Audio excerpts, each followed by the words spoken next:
Man, it's a hot one. It's like 7 inches from the midday sun or something. I hear you whisper and the words melt everyone, but you stay so cool. Cheesy fucking open, I know, but seriously, it's fucking hot. By the way, Smooth by Carlos Santana featuring Rob Thomas is 22 years old. 22 years old. I need to stop being that old fuck that's always like, hey, so-and-so or such and such is fucking blank years old. Can you believe that? Well, yeah, Dave, because time is constantly moving forward. And if you're always fixated on the past, you're going to get left behind and miss out on what's in front of you. The present is your best ally. Stay with it, and you'll never be lost. More profound bullshit like that and way more on another episode that no one will listen to, because apparently in the summer, no one listens to shitty podcasts. I think I'm now down to 3 listeners. Not good. Episode number 80, the Troy Brown episode. We've now moved into the wide receiver portion of numbering episodes, and I'm a bit relieved after the glut of 60s and 70s. If you are from New England or are a Patriots fan or even know of the Patriots, you don't need me to tell you how much Troy Brown meant to that team over the course of his 14 seasons. He was an 8th round pick in 1993, back when the draft was 8 rounds. Yeah, 8 rounds. Whoa. He was a Bill Parcells, Charlie Army guy. Remember Charlie Army? No? And he was here during that mid-90s resurgence, the subsequent stumble, and then the first 3 Super Bowl wins. But, you know, every player that was on that first Super Bowl team, 2001, occupies a special place in the collective hearts of Patriots fans. But Brown was exemplary. It was his only Pro Bowl season. 101 catches, 1,200 yards. Led the league in punt return average, returned 2 punts for touchdowns, and the guy was a beast. I mean, you think about the receivers on that team, and there were some, you know, I guess you could say good receivers. David Patton is one, but, you know, Troy Brown was the best receiver on that team. In the Super Bowl, he's not remembered as fondly as others. I mean, J.R. Redmond gets a lot of pub, mainly because he did nothing else. He caught 3 balls on the final drive and was like, whoa, J.R. Redmond. Screen passes, whoa. But Brown, 6 catches, 87 yards. 23 of those 87 yards were on the third to last play of the game. 30 seconds to go. Got the Patriots into Rams territory. And then we all know the rest. Adam Vinatieri with the game winner. Future Pro Bowler, Adam Vinatieri. What did I just say? Fuck off. Future Pro Bowler? What? Oh, I am so bad at this. What the fuck am I doing? I got a new microphone, and I hope it doesn't sound like shit. It was like $25. But, you know, the $110 AT2100X that I bought, just, it's not compatible with this laptop. I don't know what the fuck the problem is. Fuck, it's hot. God. I'm going to blame the heat for being a complete fucking moron. Ugh. Off to a rousing start, eh?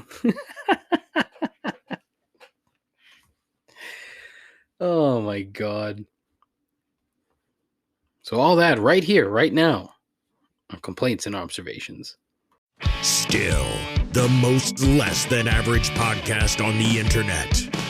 With a host who's the smartest person in the room when he's the only one there. A continuing odyssey into mediocrity. Guaranteed to make you question your life choices and your own sanity. This is Complaints and Observations with Dave LaPointe.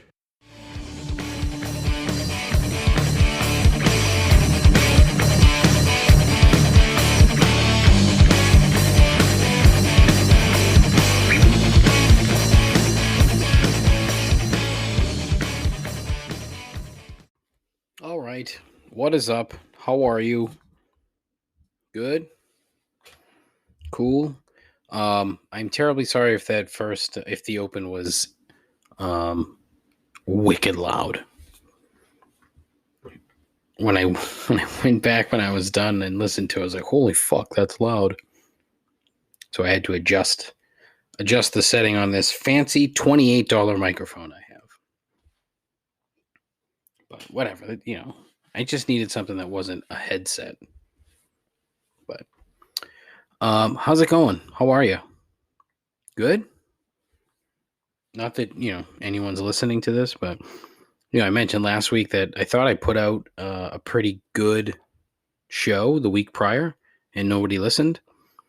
And then last week's show I thought was pretty good and nobody listened to that either. So we're 2 for 2 on good shows that no one's listened to. So if you're new here, thank you. I may have a guest. Who knows? We'll see how that goes. But I'm hoping I have a guest. We shall see. I was supposed to talk Tuesday night with this guy, and it got bumped on my end. So thankfully he was flexible, and he agreed to come on Wednesday night, which is typically my recording night. So it worked out okay. What the fuck was that? First thing I want to talk about. I'm sure you've seen the video or the meme by now of the "trust me, you're not that guy," right? You're not that guy, pal. Trust me. You're not that guy. It's an old video, but it's went viral again last week. It's from back in October, and I remember the original for the context of the video. Oh, Jesus. Which is this gentleman, middle-aged guy, hardo down in Arizona, who apparently just couldn't handle people wearing masks inside of a Walgreens, so he had to be a douchebag about it. And then wanted to fight. So he was like, you're not that guy, pal. Trust me, you're not that guy. So that's taken off. And it's one of those things that it'll be the line of the summer and then dead and buried by the 5th of July. It's how these things work nowadays. Anything that has any sort of staying power when it comes to social media is dead quickly. Because staying power doesn't exist anymore. Like, songs are like that. These little videos are like that. It never ends.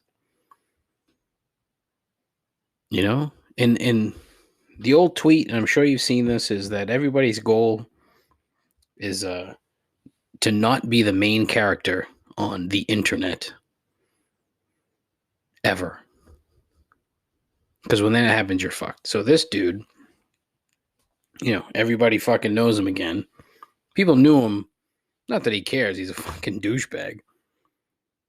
He's starting fights with 16-year-old kids inside of a Walgreens. Apparently it starts by him saying, allegedly, now look, this part isn't on tape, but, the assumption is that the kids took the phone out when he started being a douche. That's the assumption. And so, the thinking is that he said to these kids, what are you wearing a mask for, fucking stupid libs? Just the typical, like, right-wing put-down. Stupid libs, dumb liberals. Like, okay, sure. Is that it? Is that the best you got? Terribly sorry. But now the guy's famous again. And fuck him. He sucks. But that line it's a dynamite line. So kudos to him for the line. I mean, fuck you for the context, but kudos for the line because it's good stuff. That was at the top of my list. I don't really know why. But the other thing I want to talk about was I got a parking ticket the other day. I went to see my dear friend Ali at Tweed Barbers, Washington Street, Boston, Massachusetts. Free ad. Tweed. This might be Tweed's like 5th or 6th free ad on the show. But Ali, who is a master barber and a fucking magician, just, God. I don't think I've ever loved a barber in my life. But this guy, boy, is he something. Unfortunately, he might be on vacation. Might be headed out to France and to Morocco to see his mom and to see his house. Apparently, he hasn't been out there in a year and a half. So we shall see. It may put a wrench into my plans. I don't know what the fuck, Dave. Plans. Fuck. What do you mean? Plans. Shut the fuck up. It's gonna ruin your schedule. You're just gonna have to have longer hair for a week or two. Who the fuck knows? But I don't want anybody else to touch it, so I'll wait. It's fine. But I got a ticket. And so the reason is I didn't actually put money into the meter. I paid through my Google Pay app. And the funny part is when you pay, right, it says that it's not going to show up on the meter. The meter is not going to reflect that you paid, even though you get a receipt. You're paying the same rate. Like, come on, there's a $40 parking ticket. The thing that kills me, it's like $40. Really? You're going to charge somebody $40 because they didn't put $2 in this meter? I mean, I think if you go once and there's no money in it, $20. There's your ticket. If you come back a few hours later and that car's still there and there's still no money in the meter, then $40. That's what I think, but I don't work for the city, so what the fuck do I know? So now I have to go through the hassle of fighting the city on this fucking parking ticket. And Google gives you zero recourse here, right? Nothing. They literally give you the receipt, call it a day. There's nothing on there that says, hey, did you get a ticket? Click here. Hey, this is what you should do if you get back to your car and find a ticket. Quite frankly, it's lazy. I'm not going to use the service anymore because it's bullshit. Why should I have to go through the hassle if you're not... You say that this is convenient, right? You say, oh, you don't have to put money in the meter anymore. All right, fine, great, terrific. Lovely. But what the fuck? So every time I use this fucking app to pay for parking, I'm going to have to contest my parking ticket? Is that what you're saying to me, Google? And giving me zero recourse? Honestly, that's just that's lazy. And I don't expect that from Google. Of all the gigantic tech companies on the planet, I have a shred of trust in Google. Why? I have no clue. I really don't know. I mean, of all the giant invasive tech companies on earth, Google knows more about me than anybody else. I have a Google phone, for fuck's sake. I'm one of 5 people that have a Google phone. I like it, though. I won't lie. I also like these Celsius energy drinks. Oh, man. These things are great. Tough to come by. And when I see them, I snatch them up. But they are tasty. Big fan. Oh, man. What else? We got a bunch of the same crap that I've been going through the last few weeks where it's just, there's nothing that's jumping out at me. And hopefully this week I do have a guest for you, which will sort of break up the monotony of me being monotonous. But yeah, what else is like non-sports that I can talk about? The current alien hubbub where, the Pentagon's putting out UFO reports and saying, oh, these are UFOs. And everyone's jumping to conclusions saying, oh, look, I told you fucking aliens existed. Well, that's not what it says. It says that they're unidentified flying objects, which could literally be anything. I still think that 90% of them are balloons. And anything in the last 5 or 6 years, it's just people fucking around with drones. That's what I think. I don't think aliens are going to fucking... What are they going to find here? Nothing. A bunch of selfish, fleshy assholes. They're like, oh, fuck. Really? Oh, let's get out of here. And then zip off to someplace else. Far more interesting. You know what I thought of a couple weeks ago? As I scratch my nose. Would having an itchy nose inside of a spacesuit be the absolute fucking worst thing ever? I would put that at the top of shitty things to happen to you while inside of a spacesuit. Well, maybe not. That might be, number 2 or 3 behind, the obvious, which is you got to take a leak. Well, though I bet if you have to take a leak, you're okay. I would imagine there's something hooked up in there for that. I could be wrong. I don't know. And I would also imagine if you have awful diarrhea, they're not going to stick you in a suit and send you out there. Someone else is going to go in your place, or they're going to delay the mission or something. But now I need to fucking talk to an astronaut. What happens if you have diarrhea? I mean, this is a fucking stupid question and a entirely grossly immature question, but I think it's valid. So it leads me back to the itchy nose. It's going to happen.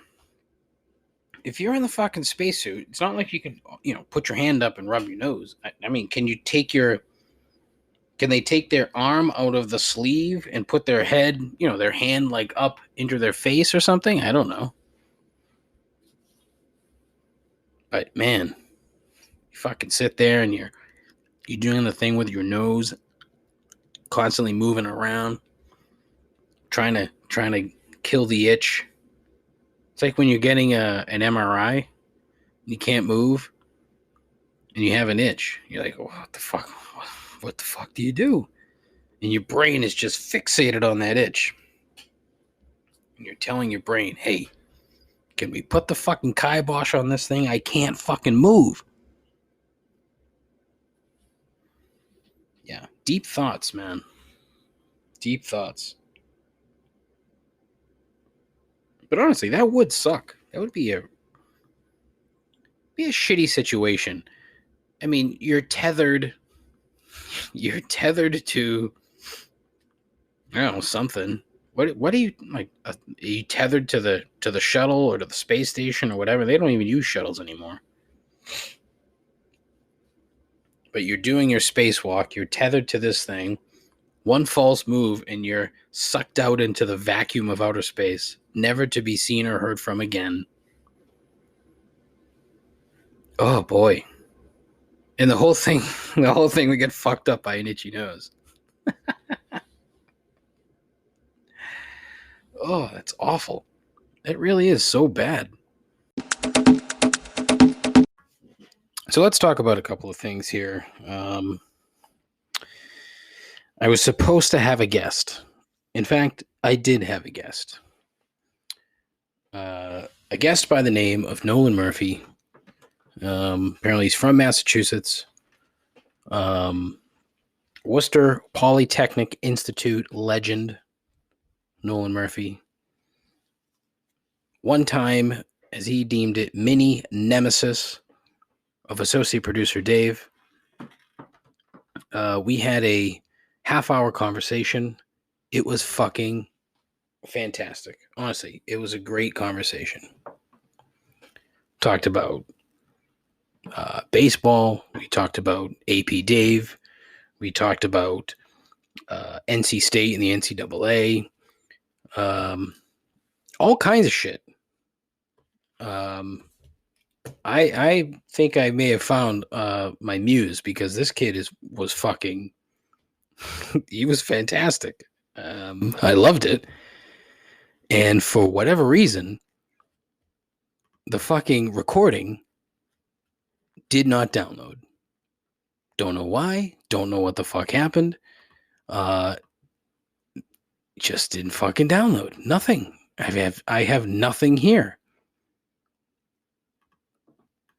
Honestly, I'm devastated. This kid he brought the goddamn heat. He was phenomenal. And now I can't even fucking share it. Oh, what the fuck am I doing? Oh, it was so goddamn good. All of it was good. I recorded the whole fucking thing. Yet, there's no fucking recording. What the fuck? Oh my god.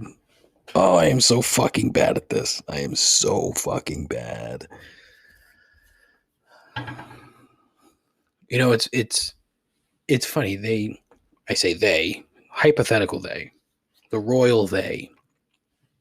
I always tell you, the more practice that you get at something, the better you become. You know, I've been doing this now for over a year.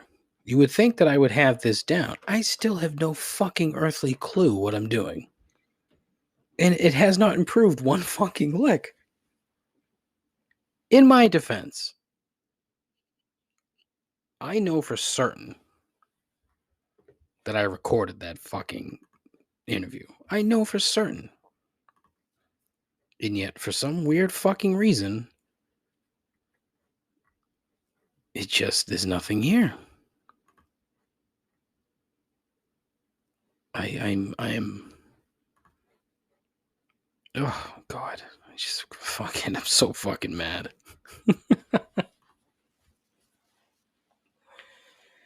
Oh God! I feel like a fucking idiot and be like, "Oh, hey, want to be on the show again?" I did tell him at the end. I'm like, "Please don't be a stranger," because it was great. He took some unnecessary pot shots at Dave, but at the same time, I mean, they were funny. The conversation was great. So Nolan, if you're listening, we're gonna have to do that again sometime. Oh, I am so fucking awful. Honestly, I am so awful. I had it all planned out. I'm like, I'm gonna pull his fucking stats from WPI, see if they held up to what he was talking about, because he was crowing about team records and stuff like that. I was like, oh, this is gold. The whole thing was gold. God fucking damn it. You'll have to take my word for it, because unless I can magically dig this thing up, for whatever reason, it recorded 5 seconds of the entire thing. Literally. The file is 5 seconds long. Saying, what? The interview was a half hour, and we jumped right fucking into it. He did not let up. Jumped right into it. He talked about The Bachelor. There were a lot of people that like The Bachelor. I think Nolan Murphy loves The Bachelor, as he tweeted at Chris Harrison that he misses him. It's a little much. But like what his defense of it was fucking, oh, it was so good. We talked about I can't do this. I can't because it sucks so bad that the fucking recording is gone. Oh, I'm so mad. I'm trying to record and talk to the Zoom virtual assistant at the same time. Fuck it. I'm so fucking pissed. Well, it's a good segue to the sportsy part of the program where I once again admit that I was fucking loud wrong in the Red Sox. Loud fucking wrong. They swept the Yankees last weekend. Already taken, as I'm recording this, taken 2 from the Royals. Hopefully by the end of the night they will have taken a third. But they're a fucking freight train. And I was looking at their bullpen numbers today. Through the roof. The highest bullpen ERA of the, I think it was like the 8 guys that have the most appearances, is 3.05. And that's Josh Taylor, who hasn't fucking given up a run in his last 23 appearances. So honestly, and that was my big bugaboo right from the get-go. I knew they would hit. I knew they would score runs, which is what they're doing. I did not think that they would pitch this well. At all. At all. And nobody in their right fucking mind could convince me that they knew this was going to happen. You know, people said, yeah, I know they're going to be good, or I think they'll be good. But you can't, I mean, they're starting pitching. Their numbers are fucking terrible. Nathan Eovaldi, is their ace, quote unquote, at least for the moment. And his ERA is up around 4. So, I mean, their starters suck balls, but their bullpen is what's winning them ball games. Or keeping them in ball games in order to win said ball games. So, I mean, I have no choice but to jump on board. None. I mean, what can I do? They're fucking good. And Chris Sale was throwing BP today, and his fucking slider was electric. He should have done that 2 years. Honestly, after the World Series in 2018 is when he should have had surgery. But, you know, he's a fucking idiot. So waited too long and missed a year. Then again, you know, what did he miss? He missed a fake season. They didn't really miss much. So, yeah, maybe I think I'm loud wrong about that too. How about that? But fucking A, if they get him back and he's 3/4 of the guy that he was, you can't, you'd be stupid not to think they're a contender. I mean, you'd be stupid to think they're not a contender now, really. But wrong. Loud fucking wrong. Another part of the conversation that you won't hear that I had with Nolan was talking about, we jumped right in, like, honestly, hey, how you doing? Tell me about this fucking, like, steroids and sticky shit. He was ready to go. Ready to go. And it was great. But when we started talking about the rule changes and the sticky shit and whatnot,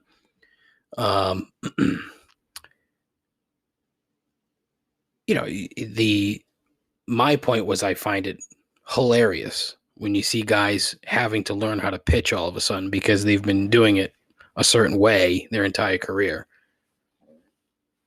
The example I used right off the bat was Garrett Richards because he's a head case. But you could also spin it, no pun intended, and say Exhibit B would be Garrett Cole of the New York Yankees, who got fucking lit up last weekend by the Red Sox. And that whiny, rich motherfucker can, honestly, he can fuck off. because I'm not going to listen to it. They still owe him something like $242 million over the next 7 years. And without a bunch of shit on his fucking hands, he can't pitch. So take that as you will. But yeah, so more sports. Let's talk more sports. I want to talk about Carl Nassib of the Las Vegas Raiders, who came out as gay a couple weeks ago now. The best part about this is how fucking nonchalant he was with the whole thing. It was awesome. It was awesome. Nobody should give a shit. And he even said that. He's like, I hope that these types of announcements are no big deal moving forward. And they shouldn't be. Let the fucking guy live his life. Is him being gay going to prevent him from being a starting defensive lineman in the NFL? No. So it shouldn't be a big deal. I'm thrilled that that's how he felt, because everything I've read about the guy is that he's so fucking mellow. Prior to this, he was known, for being a decent player, but for being an even better explainer of compounding interest on Hard Knocks a few years ago. That was his claim to fame. Now his fucking life turned upside down. Upside fucking down. But seems like he's ready for it, prepared, so we'll see. There's really nothing else to add to that. What can you fucking... What else can you say? Nothing. Yeah. I read a story the other day about League One, which is the French top flight soccer league, and how 20 teams could be up for sale. So, sounding the alarm, for all my listeners, I'm going to start a GoFundMe page. We're going to raise some money. We're going to buy a League One club. Not really. I would make about $1.50, and I don't think that's enough to buy a professional French soccer team. But, a man can dream, right? How fucking cool would that be? You'd be saddled with a shit ton of debt, which is why all these teams are, for sale. But still, it'd be fucking cool. Top flight French soccer league club. Buy it and build it and dominate world soccer. No, that wouldn't happen. Yeah, it's still fun to think about. I have a feeling that Ryan Reynolds and Rob McElhenney are kind of kicking themselves right now. Granted, they only paid like $2 million for Wexford, but had they waited, they might have been able to buy or get in on a League One club, which I would imagine would be a better investment. Although, who knows? I'm just rambling now, aren't I? Maybe because I'm still fucking mad. I'm just so fucking pissed. Boy. Just annoying. Ugh.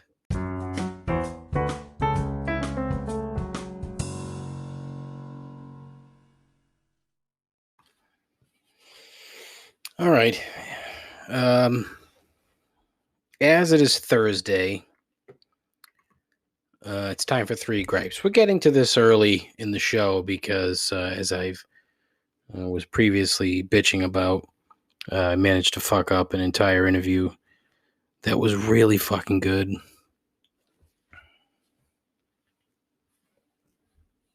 Anyways, build a bridge, David, huh? Fucking get over it, buddy. Love your fate, man. Something I learned recently. But trying to get into more sort of stoic thinking. And reading a lot about Marcus Aurelius and Stoicism and Seneca and Zeno and some of these philosophers and their way of thinking about life is fascinating. And it kind of ties back to what I said earlier about living in the present. Stop living in the past. So what I'm gonna do is, look, made a mistake. At least I think I made a mistake, but I'm building a bridge and I'm moving forward. I've screwed my show, but then again, what's it matter? I said, this fucking thing sucks. Like, I'm terrible at it. So, yeah, makes sense, right? Anyways, so as it is Thursday, it is time for 3 gripes. Gripe number 1, scams. The funny part about scams, okay, is that I always wonder, and it kind of comes like spam email, okay? So there's the old sort of, the Nigerian prince trying to give you $11 million, and all you need to do is send your social security, your mother's maiden name, and your date of birth. And you hear the horror stories all the time of the people that fall for it, that think they're going to get the inheritance from the rich Nigerian prince or some bullshit. And the thing that sort of got me is that my wife got a text a couple weeks ago on her work phone, of all things. And it's a COVID-related scam. And it's like, you're not trying hard when your grammar's bad, your punctuation is off, like all the spacing's wrong. It's just a copy and pasted scam. And it's lazy. The scams at work are the ones that people put some time and effort into. The gist of this thing is basically, where's the real good one? So basically, it says that there's $8.5 million waiting for her. By the way, 2 men by name, Maurice Clark and Baston James, came with a sad news of your death. So these scammers are thinking they're communicating with the dead. They told me that you gave them the permissions at the hospital bed to claim your money before you die. So I had to confirm if you are truly dead, and if they are relatives as they claim. Please reconfirm your information if you are still alive and if you know these 2 men. But here's the information you need: your current home address, valid ID card, occupation, and age. Send those 4 things to confirm that you're indeed alive. John Michael, the special agent assigned to the compensation funds here, figured the best way to find out if someone is dead is to send them a very long-winded text message filled with bullshit and inaccuracies.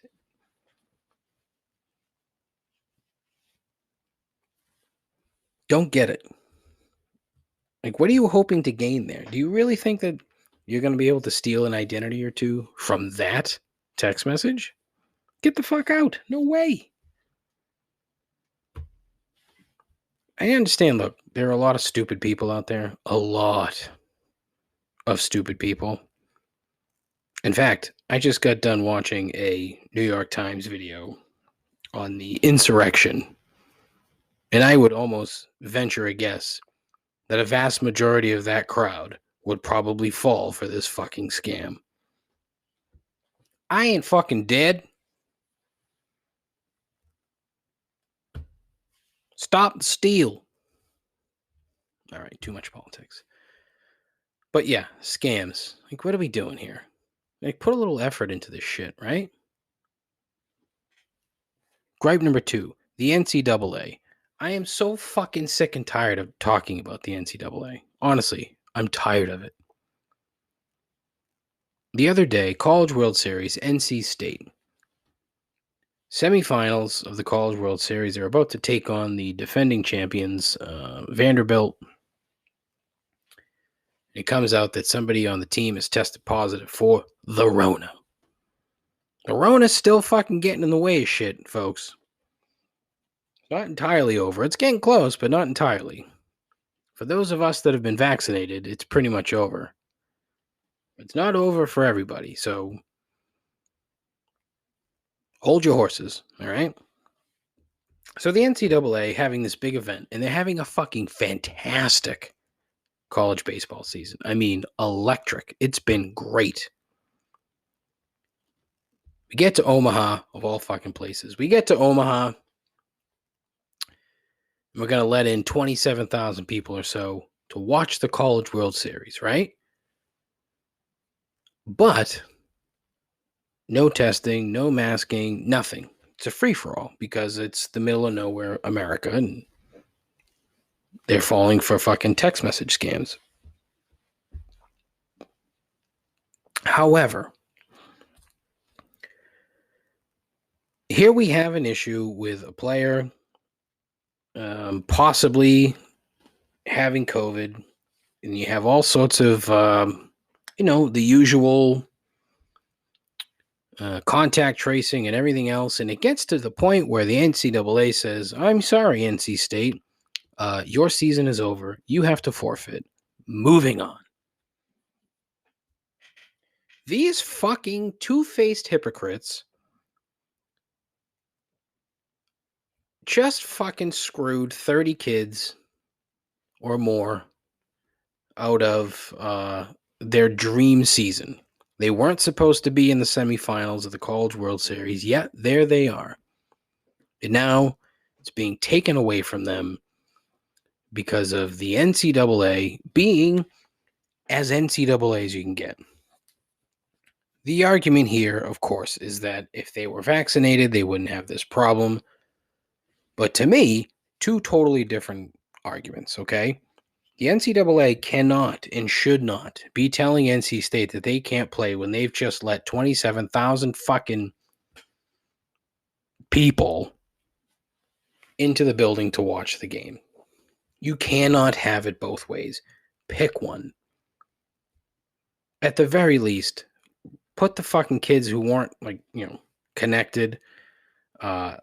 Delay the game by a day or a couple days. Like who the fuck cares? Honestly, no one's playing baseball in there. No one's playing baseball in fucking Omaha, period, except for you guys. Figure it out. Space the shit out. And shit. Let NC State be all right. Listen, we have fucking a JV team. I don't know what the fuck they've got. I don't know if they have the entire travel team is already there, and that's a problem. I don't know.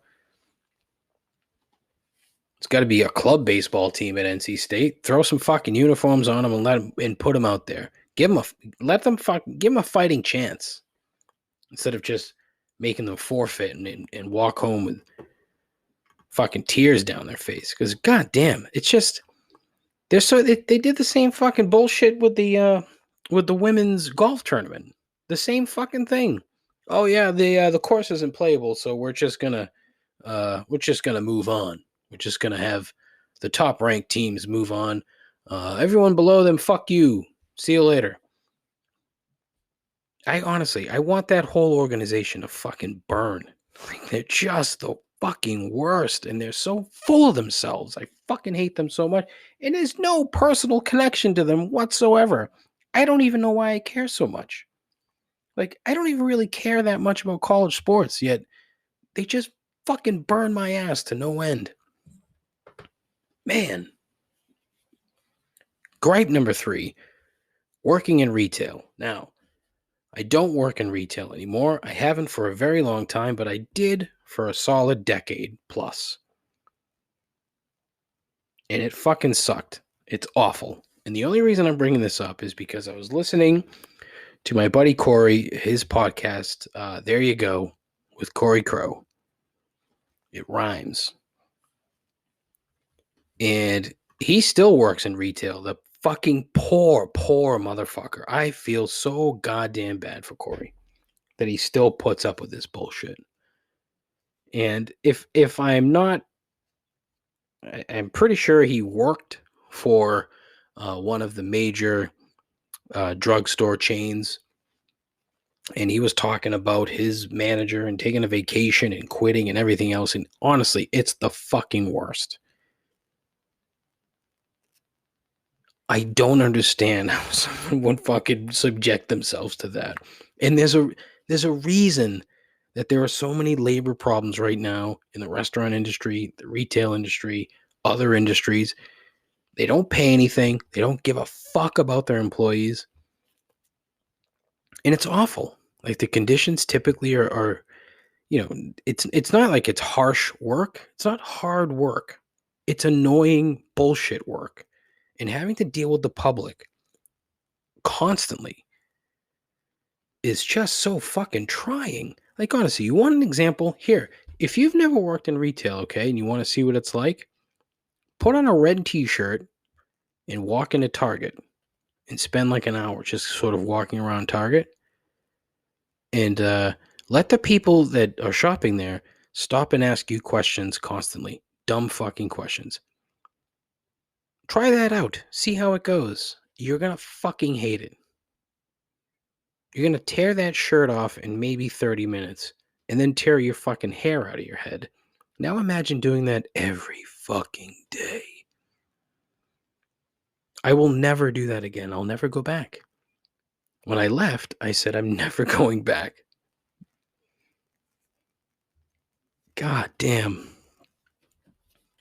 Go listen to you want a wonderful podcast that the host talks about like random shit, more random shit than I do. There you go with Corey Crow. It's something. Check it out. But that's it for this podcast. Short show, short shift for you. Because your boy is a fucking moron. I still don't think I fucked it up. I really don't. But I may have. 2009 WPI baseball ace Nolan Murphy was on my show. And I blew it. Although he wasn't the ace of that team. I'm looking at the stats now. This Connor Fahey kid, whew, fire. Look at this dude. Man, 8-2, 155, 4 complete games, a shutout, 3 saves, 105 innings pitched, 211 batting average against, 122 strikeouts to 20 walks? Who the fuck is this guy? Let's quickly, hold on. Yep. It's like, Christ, those are good numbers. Hall of Fame, class of 2015, Connor Fahey. Oh, Google. You beautiful, beautiful thing, you. 2009 Division III baseball strikeout champion. 20th all-time in career strikeouts. Look at that. Oh. Damn it. Damn it. Fuck. Oh, that's it. All right. Listen, if you've managed to get this far, thank you so much. I appreciate it. As always, listen, tell your friends, tell your moms, go to @ComplainsPod at Twitter, @ComplainsPod. On Instagram, I have a YouTube page that I don't really do much with. I have a Facebook page, but fuck Facebook. 617-65-RIP-'em. Call in, leave a voicemail. If you want to bitch and complain and yell at me for being a fucking idiot and not knowing how to use fucking Zoom, 617-657-4736. 617-657-4736. Call in, please.